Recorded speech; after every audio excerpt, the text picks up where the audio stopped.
সবকিছুই, কিন্তু আমরা সেটা নিয়ে সব। আর আপনার ছেলে বলছেন যে লেখাপড়া করতে পারে না, আমরা সে বিষয়ে চেষ্টা করবো। এই যে এখানে সবাইরই মনে হয় কম বেশি আপনারা চিনেন, ঠিক আছে? আসসালামু আলাইকুম।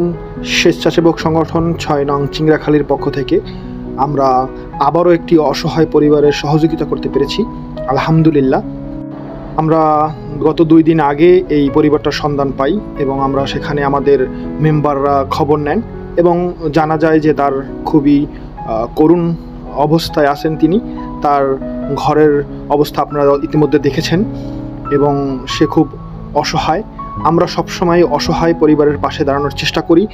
আমাদের সংগঠন থেকে আমরা যতটুকু সম্ভব ততটুকু করার চেষ্টা করি, আমাদের সাধ্যের মধ্যে যতটুকু পারি, এবং আমরা সবসময় সেটা রক্ষা করার চেষ্টা করি। চেষ্টা করবো। আপনার ঘরের অবস্থা খারাপ, আমরা নিজের চোখে এসে দেখে গেছি। আমরা চেষ্টা করব, আমাদের বড় ভাই ব্রাদাররা আছে, কাকারা আছে, চাচারা আছে, সবাই আমরা সবার সাহায্যে, সবার অনুদানে আপনাদেরকে সাহায্য করতেছি। আমরা চেষ্টা করব যেন পরবর্তীতে এর চেয়ে একটু ভালো কিছু করার জন্য আপনাদের কাছে আমরা।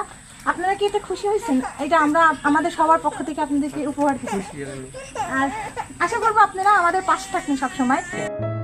আপনারা দেখতেই পাচ্ছেন এই পরিবারটি কত অসহায় রয়েছে, তার ঘরের কি পরিস্থিতি, এবং আমাদের সাধ্যের মধ্যে আমরা যতটুকু করতে পারি, আমরা আহামরি কিছু করছি না, আমরা তুচ্ছ কিছু করছি। আমরা শুরু করেছি এবং বড় কিছু করতে চাই। আপনাদের দোয়া করবেন আমাদের জন্য, আমরা যেন আরও ভবিষ্যতে আরও বড় কিছু করতে পারি। আপনাদেরকে জানিয়ে রাখি বরাবরের মতো, এই সংগঠনটি কোনো রাজনৈতিক কাজ করছে না, এই সংগঠনটি মানবতার কাজ করছে। আমরা কোনো রাজনৈতিক দলের সাথে জড়িত নয়। আপনিও চাইলে মানবতার কাজ করতে পারেন। আপনার একটি শেয়ার বদলে দিতে পারে একটি ফ্যামিলির সচ্ছলতা। আমাদের ভিডিও দেখার জন্য অসংখ্য ধন্যবাদ। ভালো থাকবেন, অন্যকে ভালো রাখবেন।